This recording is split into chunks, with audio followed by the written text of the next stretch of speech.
Hi guys, my name is Adam, but you can call me the Bearded Pole, and today is a bit of a different video. Because what I did is I took my FUT 20, so my ultimate team essentially from FIFA 20, and I put it in Football Manager. And what I'm going to do is simulate an entire season, see what happens. Maybe simulate 2 seasons. And the team I picked for this experiment is Norwich, because they're the last in the Premier League, so I wanted to throw them a bone in Football Manager. And these are the players I transferred there from various teams. We have Heaton, who's a red card I've recently received, and Gulacsi, um, who is my regular goalie. Alessio Romagnoli, I packed him recently, and I needed some center backs here, honestly, so I decided to go with him. Ibrahima Konate, I have his Road to the Finals card, very, very good card in FIFA. Luca Hernandez, pretty good card. I just bought him off the market because I needed a link to Konate.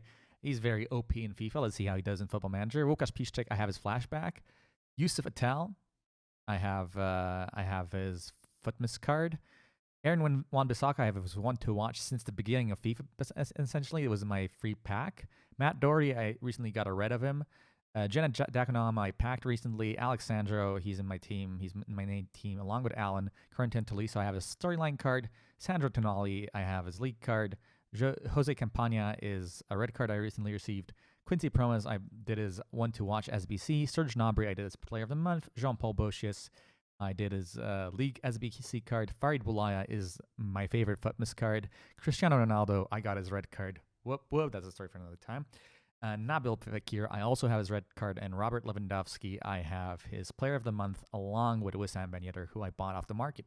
Now, you will note that we didn't give them any upgrades they have in FIFA. So, for example, a card like Farid Boulaya isn't a very attractive Football Manager card if you look at the editor.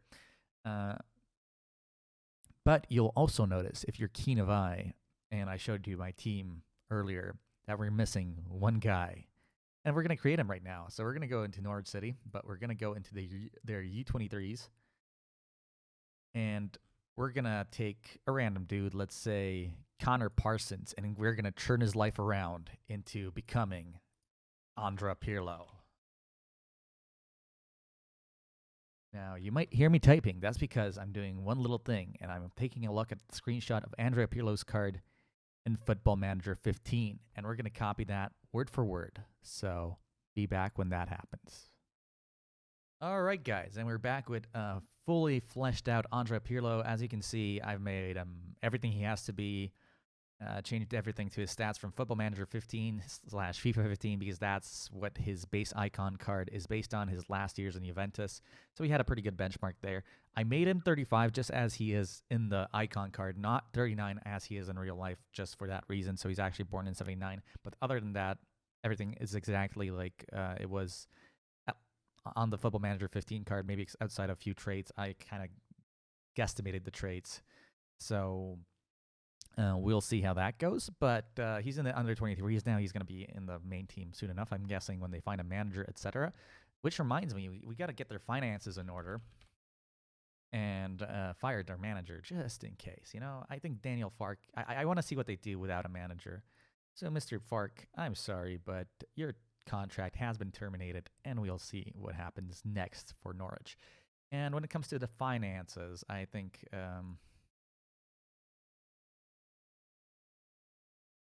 that's a lot of transfer budget. We're going to give them a front end sugar daddy. Just, you know, if you had that kind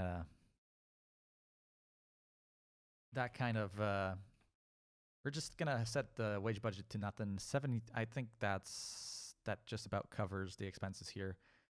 Bank balance is decent as well. We'll see. Maybe they'll go under, and that's going to be a funny story to tell. But we're going to give him a front end sugar daddy just in case. Oh,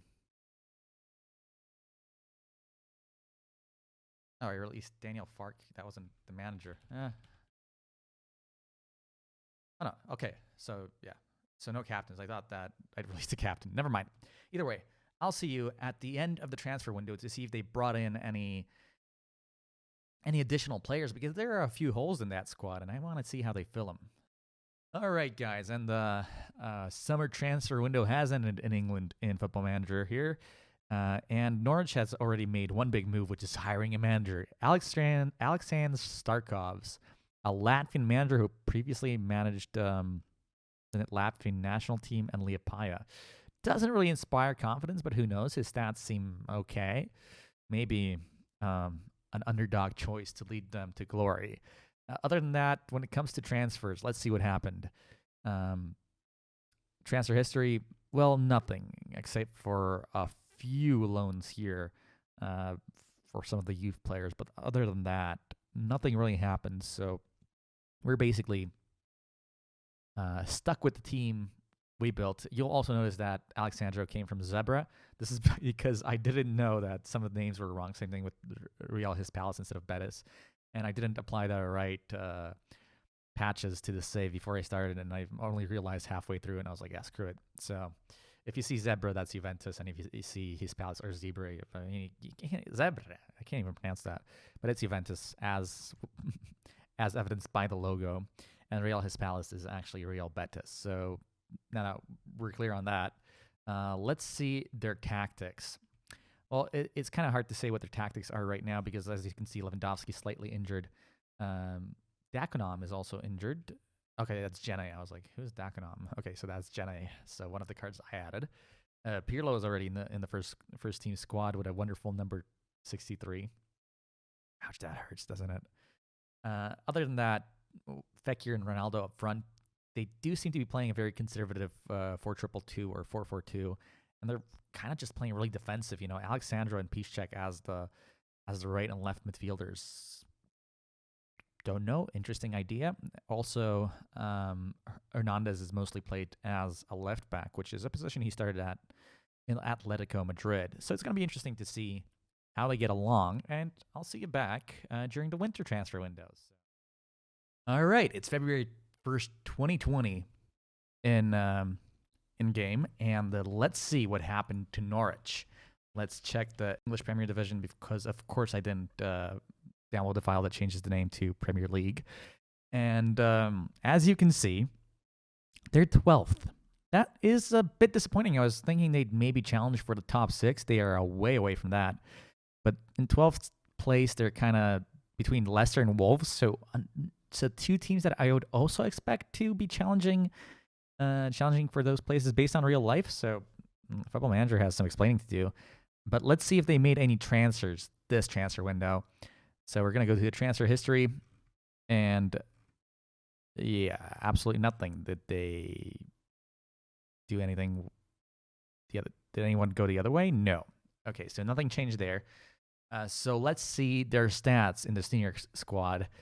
Cristiano Ronaldo and Robert Lewandowski fighting over best player, basically, with 14 assists each to their name, and 5 assists for Ronaldo and 6 for Lewandowski. I loaned out player 9. Okay, he's loaned out. I was wondering how a dude named Carlton Morris I never heard of get 13 goals, but he's loaned out. So he's a good prospect for the future. Nabil Fekir also up there when it comes to good players with 10 goals and 8 assists. Let's see the tactics they're playing right now. They're still playing the same tactics, and Ronaldo's playing left mid. He has to go up and down the field. Jesus, that's brutal. Allen and Pirlo, of course, in the CDM positions. And Fekir playing striker with Lewandowski. That is very interesting. So let's see their schedule and see how their season went against specific teams. They started the season really well by drawing with Spurs. Ronaldo scored a goal. Moussa Sissoko scored a goal. Can we view this match at least? Oh, yeah, okay, we can. So, yeah. Basically, Lewandowski was still out at that point, and they still managed to get that draw. They played this silly old formation, and Alexandro doesn't know what to do in his position. Like, you can see it's silly, but it is what it is. Then they lost to Man City. Only 1-0, so a respectable performance. Then 2 wins on the bounce, Newcastle and Walsall in the Carabao Cup. And then a draw against United, a loss to Sheffield United, win against Wolves, win in the Carabao Cup against Birmingham again, and then come the dark times. A loss against West Ham, 1 last win against Watford, and 3 losses on the bounce against Liverpool. That's understandable. Oh, and 2 red cards. Jeez. for Alexandro and Alan. So the Brazilian contingent really pulling a good old prank on them. It's just a prank, bro. I didn't want a red card. So the next game they had a pretty weak midfield, which kind of showed as they lost to Southampton, and then they lost to Chelsea in the Carabao Cup 4th round. 2 wins, Brighton, Everton, lost to Burnley and Bournemouth. Another win against Leicester. Oh no, that was Wolves earlier. So they won against Leicester, so they're winning against their immediate competition. Then a draw against Villa, loss against Arsenal, draw against Chelsea. So they're getting they're getting okay results against like bigger teams outside of the Carabao Cup. They also win 4-0 against Chelsea in the 3rd round of the FA Cup, mostly because Antonio Rudiger got himself sent off in the 8th minute. Allen also got injured, but Chelsea got their revenge in the Prem in a 2-1 win, just as Liverpool completed double over them with a 3-2 win. Ronaldo doing his best, but that's not quite enough. And the next few days, well, I don't think it's going to get any better with City and Spurs. Either way, guys, we're going to head to the end of the season, and let me know, where do you think our little Norwich / mostly harmless, that's my FUT team name, squad finishes in the long run? So in the entire season, there's a poll right there, high up there. So be sure to check it out, vote, and we'll be right back with the end of the season. All right, so about 15 minutes and one exploded drink later, don't ask. And we're back on May 31st, so right after the Champions League final, and as you can already see, we know who won that, Barcelona. But we still don't know anything about Norwich and how their season went in the Premier League, as well as the teams that lost their players. So we're going to be checking that out. So yeah, let's check out the Premier Division.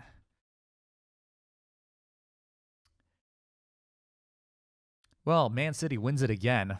Unrealistic game. With only 89 points, while Liverpool is second with 80. Tottenham in the top 4 with Arsenal. What is this game? And then Chelsea, Man United, and Everton close out the top 7. But Norwich comes in 8th. So close and yet so far, because that's a 13-point deficit to Everton. Everton being in the top 7 just irks me so much. The relegated sides are Newcastle, Sheffield United, and Aston Villa, so not totally unrealistic. Although, no, Sheffield United is great in real life, to be fair. And other shocks, Wolves on only 40 points, Leicester on 46. Imagine that in real life. It's clear that the database is based on old information. Either way, overall, let's see who was the top scorer for Norwich / FUT FC / mostly harmless, whatever we call them, and how they got on overall. So let's go right to their players. And right away, we can see that Cristiano Ronaldo scored the most goals with 20 and 7 assists. Lewandowski close behind with 18 and 8 assists. Not the best scoring numbers for players of their caliber, to be fair, in 40 appearances. That's like, half a goal per game? Eek. Wissam Ben Yedder finally woke up, but only 6 goals for him, 15 for Nabil Fekir. How many games did I could look at that from the other one? So Ben Yedder only played 21 games, most of them as a substitute, so that kind of explains it. Serge Gnabry used in 35 games, only 5 goals and 1 assist, so not the best player rating-wise. Ronaldo, Lewandowski, and Fekir lead the way, along with Allen and Corentin Tolisso. And Jose Campagna, Yusuf Attal, and Sandro Tonali are the worst players. Farid Boulaya didn't play a single game, which, he plays every single game for me in FIFA, so that's sad to see. Other than that, let's see the history. Players, I think. Okay, no. Where are the awards? Oh, I don't think you can see them from this overview. I'd have to be a manager, so never mind that. Oh, but maybe in news. Okay, Pirlo sets a date for retirement. We know that. And oh yeah, we should check out the transfers as well in case they did something right after the season, but I doubt it. Well, they did give Joao Rose a loan deal in Tampa Bay. Is that in America? Tampa Bay Rowdies. Indeed it is. Good old Florida. Either way, nothing else happened in terms of the squad. Let's see, however, how the teams that were gutted, especially Bayern, who lost 3 key players essentially, went on in their respective leagues, and immediately you see, not a good year for Bayern, who missed out on the championship by 1 point. That's rough. Borussia Dortmund wins the the Bundesliga title. What am I saying? But they win the Bundesliga title. And let's see how Bayern dealt with the lack of Lewandowski. And, well, in January, they went out and they dropped 45 million on Andre Kramaric. A bit of a downgrade, if you ask me. They also got Hans Hadebor. So that's a right back. So that's kind of, I guess, replacement for Luka Hernandez. Not direct, but indirectly, I'm guessing they've moved some players around various positions. They've also brought in Hakan Çalhanoğlu. How did he get on? 28 appearances, 3 goals. Not the best, honestly. So Bayern really was left hurting without their best player, one of their better defensive prospects, and their best winger as well. Thomas Muller had to basically make up the numbers there with 18 goals. Even Perisic and Philippe Coutinho chimed in with a few. Andre Kramaric only got 6 games. You pay 45 million for a player, and all you get is 6 games and 3 goals. Wow, that sucks. And now on to Juventus, aka Zebra, or Zebras. The Zebras. Let's call them Zebras, or let's call them totally Juventus. They had to get on with it without Cristiano Ronaldo, but they won the Serie A anyway. It's just like they're unstoppable. 9 points over Roma, 11 over Napoli and Inter. Overall, not really. They didn't really get hurt by the lack of Ronaldo. Higuain back in the goal-scoring lead with Mandzukic, so 17 goals for them each. Paulo Dybala doing a hell of a job with 11. They also loaned Han Kwang-song from Cagliari. Not really familiar with this player, but he's 21, so he's a young player from Cagliari who scored 6 goals for them in 27 appearances, with 25 of them coming as a sub. So that's pretty impressive for a backup striker, essentially a kind of Ole Gunnar Solskjaer kind of deal. And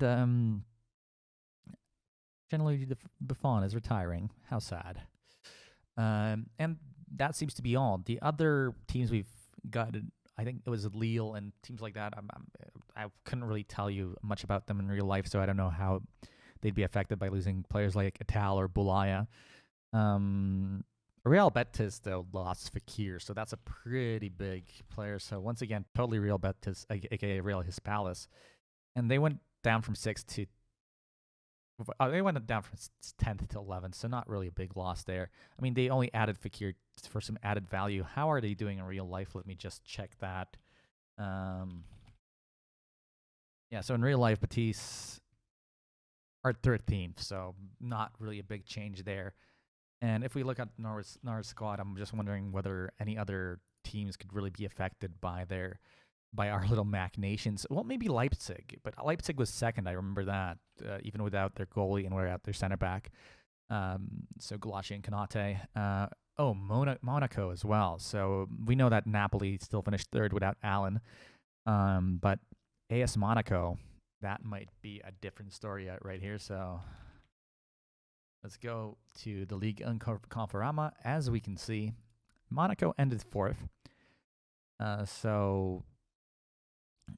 course, PSG winning, and Lille. Okay, was Ital from Lille? Because I said I don't know much about... Oh, no, he was from Nice. See, I always get them confused. So nothing to do with us, but Lille did a hell of a job this season in the Ligue 1.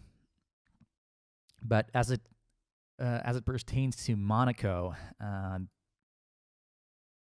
they didn't lack goals. They got Islam Slimani to fill in the void left by Ben Yedder, who they also brought in this season in real life, so he just could never show up in Football Manager. Either way, it's interesting because this little experiment seemed to be very interesting to me, at least from a standpoint of how would this like team of random players who are boosted in different stats in FIFA would do if they were just their real life, just basic versions in Football Manager. And I think it's very interesting to see Norwich 8th because I was kind of expecting them to be where Everton are at about 60 points, just because, you know, Cristiano Ronaldo and Robert Lewandowski have to mean something, right? But when it comes to goals, they were basically the 4th, and Lewandowski's not even on this list, so he must have scored mostly in the cup. That's interesting. So yeah, so Ronaldo 4th, Lewandowski, if we look at the competition breakdown, I guess.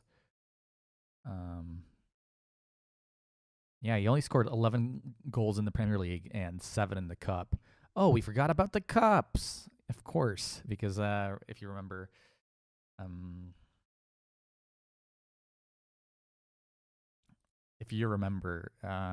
Norwich actually did quite a good job. I think they beat Chelsea in the 4th round or the 3rd round. I'm looking for them right now. Yeah, they beat Sheffield in the 4th round. Sorry, so Chelsea was in the 3rd round. Then they beat Leeds in the 5th round. I'm guessing by Lewandowski's goal total that they had to get somewhere. They got to the quarterfinal when they were beaten after extra time by Bournemouth, who went on to lose to Liverpool, while Man City beat West Ham, and finally Man City beat Liverpool in extra time in the final. When it comes to the Carabao Cup, we know that our boys got eliminated early by Chelsea, actually, if I remember correctly, because they got eliminated in the 4th round by Chelsea, and Chelsea went on to win the whole thing, winning against Liverpool once again in the final. And finally, the Champions League, or the Champions Cup, because I really need to download the patch fixing all this. If you look at, that's harsh. See, this is where Cristiano Ronaldo could have come in handy. A battle of Cristiano sides, essentially, with Real Madrid beating Juventus on penalties. Chelsea, Liverpool, Napoli, who lost Allen, remember, all advance, past Bayern as well. Barcelona wins with Bayern, so Lewandowski missing there as well. Eventually, Chelsea falls to PSG. Madrid wins against City. Barcelona beats Napoli. Liverpool wins against Tottenham. And Barcelona beats Liverpool. At least they didn't lose in the final because the players who lost in the final were playing for PSG. Either way, this is all for this episode. I don't think I'm doing another year of this for now. We might have a part 2, so if you enjoyed it, please indicate that by subscribing, hitting the bell, and of course liking this video and commenting that you want more. I'm also planning on doing a comparison between FIFA 20 career mode and Football Manager 2020 when it comes to simulation. So I'm just going to simulate a clean season for both games, essentially. I think I'm going to use original databases as well, so it's an even playing field, and see what comes out and see what's closer to real life as well. I'm going to compare the point totals for each of the top five leagues. Hey, well done. Either way, if you did enjoy it, once again, a like, a subscribe is very much appreciated. If you want to watch me playing FIFA or maybe Football Manager, if this takes off, I might be doing some Football Manager streams in the future. Be sure to subscribe to my, not subscribe, to follow my Twitch channel. You can also subscribe, but that costs money, so I don't expect you to without watching at least a few streams. I will try to stream every Monday, Thursday, Friday, Saturday, and Sunday, but that might change depending on various things in my life. But either way, that will be all for this little piece of FIFA Football Manager hybrid entertainment. So I hope you enjoyed it, and let me know if you, for example, want me to check out some totally overpowered FIFA teams in the comments as well. So I'll see you next time. Cheers.